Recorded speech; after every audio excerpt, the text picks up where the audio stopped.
Lá no fim do Império, o Brasil começou a mudar. Soldado e marechais começaram a questionar. Foi Deodoro da Fonseca, um gaúcho de coração, que um dia em pleno Rio deu fim ao Dom Pedro II. Era o 15 de novembro, o sol claro a despontar. A monarquia caía sem uma gota a derramar. No Rio de Janeiro a tropa bateu continência e nasceu a República com ordem e com decência. E o Rio Grande assistia firme como sentinela, terra de lanceiros e peões, alma livre sempre bela. Do Pampa ao Planalto o povo já se orgulhava, pois o filho da fronteira a República assinava. Bom, vamos lá. Para você que está conectado conosco, uma boa noite. E assim a gente vai indo, vamos conversando, vamos dialogando para você que está no canal. Hoje nós vamos falar de uma pessoa muito importante, tanto para o Brasil quanto para o Rio Grande do Sul. Vamos falar dele, de Júlio de Castilho. Quem é o Júlio de Castilho? O pai dos ditadores, tá? O pai do positivismo e muito mais ainda o pai do caudilismo, que vai ser importante no Rio Grande do Sul até 2005, quando vai morrer o último caudilho, que tem uma obra enorme, uma construção enorme para o Brasil, que é o Brizola. Mas para nós chegar no Brizola, que o Brizola merece vídeo específico, mais do que um só para ele, de várias coisas que essa corrente de pensamento fez, que depois a gente vai traduzir ela como trabalhismo brasileiro, que depois vai se transformar num partido nacional desenvolvimentista. Como a gente tem o costume de dizer, o Brasil já foi muito melhor do que ele é hoje, né? Hoje o Brasil ele não cresce, ele não evolui, a classe intelectual é baixa, é rasteira, mas isso é uma construção agora do século XXI.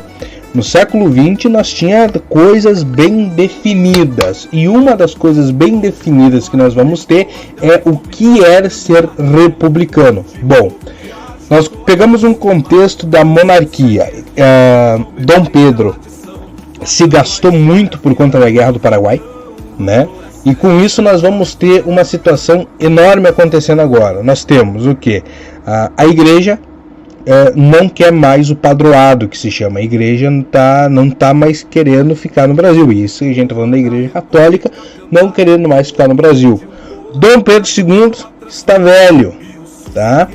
E o Dom Pedro II, ele vai ter um poder absolutista, ele está velho. Outra situação que também vai se jogar muito contra a monarquia, tá? A gente não pode achar que o movimento da República, de fato, foi algo que, nossa senhora, só os mocinhos estão criando. Não, a República ela vai vir também numa questão que a princesa Isabel vai fazer a Lei Áurea, abolir a escravidão no Brasil, coisa que vai desagradar a elite agrária. A elite agrária vai querer ser beneficiada. Como não vai ganhar os benefícios por conta disso, vai pensar: bom, então esse sistema está na hora de acabar e está na hora de se ter um outro sistema. Qual vai ser esse sistema? A República. Aí nós temos uma situação. República era uma coisa que vinha sendo debatida desde 1870 no Brasil, inclusive muito mais ainda nas academias, nas faculdades esse debate acontecia do que na sociedade civil, tá? O exército não era golpista, o exército não queria dar um golpe, não queria tirar a monarquia, tá?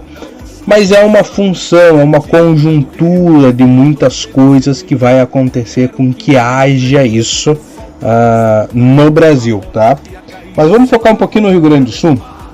O Rio Grande do Sul vai ter uma das maiores um dos maiores personagens do século XX, né? Claro, dentro do território nacional, né? No iniciozinho do século XX nós vamos ter aí então o jornalista, né? Júlio de Castilho. O Júlio de Castilho ele vai fazer toda a sua peregrinação política de 1880 a 1890. Ele era um jornalista, escrevia muito bem, né? e ele vai se tornar então governador do Rio Grande do Sul, né? Sendo governador do Rio Grande do Sul. O que nós vamos ter? Qual que é a contribuição dele? Ele vai fazer a primeira Constituição do Rio Grande do Sul, tá? Uma Constituição republicana, porém autoritária, aonde existe essa questão, concentrar o poder na mão do governador. Tá? O Júlio de Castilho vai criar muito isso. E através disso, o Júlio de Castilho vai ser reeleito. Ele morre depois, ele vai morrer por conta que ele vai ter um câncer na garganta. E naquela época nós não tinha um médico ou algo assim que conseguisse fazer um tratamento, né? Então o câncer muito rápido toma conta e ele acaba vindo a óbito, né? Mas então assim a gente para pensar, bom, qual que é o legado do Júlio de Castilho? Vamos lá. Júlio de Castilho nós vamos ter do Júlio, do Borges. O Borges vai ser, se eu não me engano, 4 ou 5 vezes governador do Rio Grande do Sul. Vai estar, é um período que eles também vão estar tudo ligado na Guerra de Degola. O que é a Guerra de Degola? A Guerra de Degola é um conflito que vai vir do Uruguai para o Rio Grande do Sul, entre brancos e colorados, né? Que vai se misturar uma questão de quem é a favor da República e quem quer uma federação. Então eles estão envolvidos na Guerra de Degola, que nós vamos ter vídeo só para falar sobre isso. Outra situação que nós vamos ter nessa corrente, então nós temos Júlio de Castilho, o primeiro, tá? Aquele que se dava muito bem com a monarquia. E outra situação, a monarquia que se dava muito bem, com a República, né? E outra questão muito mais importante que nós vamos ter do Júlio de Castilho, ele é um dos fiadores da República. Ele vai estar sempre disposto a combater, tanto nas revoluções que vão ter, nas contra-revoluções que vão ter, porque você acha que o pessoal aceitou a troca de um regime do dia para a noite? Não, teve resistência, teve luta, né? Embora a família real não lutasse, mas tinha o interesse de fazendeiros, de agricultores ligado à monarquia. Um exemplo que a gente pode dar muito claro é a Marinha. A Marinha, ela é altamente monárquica. Então quem dá esse golpe é o Exército. A Marinha vai querer ter o seu protetor, o seu líder, novamente. Isso é muito importante de nós pensar, tá? Então o Júlio de Castilho, o Rio Grande do Sul, ele joga muito dentro dessa lógica de ser um dos protetores da nova recém-república brasileira formada, tá? Então dele vai vir quem? Por que se diz que ele é o pai dos ditadores? Porque ele é um positivista, mas a gente tem que sempre olhar muito bem isso. Ele é mais um caudilho. O que é um caudilho? É o patrão. O caudilho é o senhor distância, é aquele que vai resolver.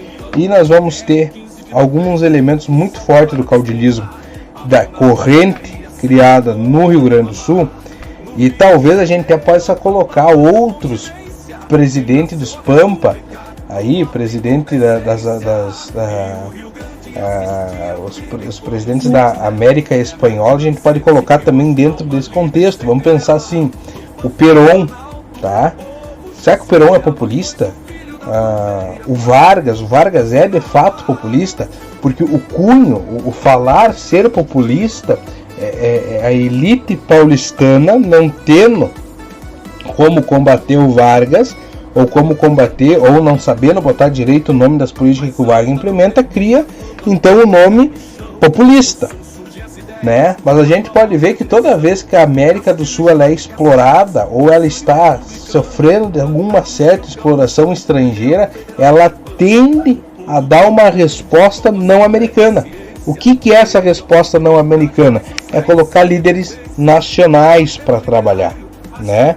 Então a gente vai ter na Argentina, nós vamos ter o Perón, né? Nós podemos colocar os líderes da Bolívia, do Uruguai, todo esse aspecto da América Latina junto aí na questão do caudilismo. Mas isso é uma questão de ser estudada, de ser aprofundada, porque são coisas, né, que a história ainda tem que estudar e desbravar. Mas o mais importante, Júlio de Castilho deixa para nós como legado, então, no Rio Grande do Sul, o Rio Grande do Sul como um protagonista da República. Isso é muito importante, coisa que hoje, no século XXI, o Rio Grande do Sul perdeu o protagonismo no cenário brasileiro, né? Então nós vamos ter do Júlio Castilho, vem o Borges, vem o Vargas, vem o Jango, né? O Juscelino, muito próximo, né? E vai vir também o Brizola, né? São pessoas importantes, todas essas ligadas muito forte aí à figura do caudilho. Porque temos que parar para pensar assim, o Júlio Castilho é importante em 1930. A partir de 1930 ele perde essa importância por Vargas, que o Vargas se torna o expoente, até por conta da questão do cargo, né? Que o Vargas se torna presidente. Mas a água em que o Vargas bebe é no caudilismo. Caudilismo, então, criado aí por Júlio de Castilhos. Certo? Terra de lanceiros e peões, alma livre sempre bela. Do Pampa ao Planalto, o povo já se orgulhava, pois o filho da fronteira a República assinava. Hoje o hino ainda ecoa, da República a cantar, com orgulho de um povo que ajudou a transformar. E o Sul segue erguido com memória e tradição, guardando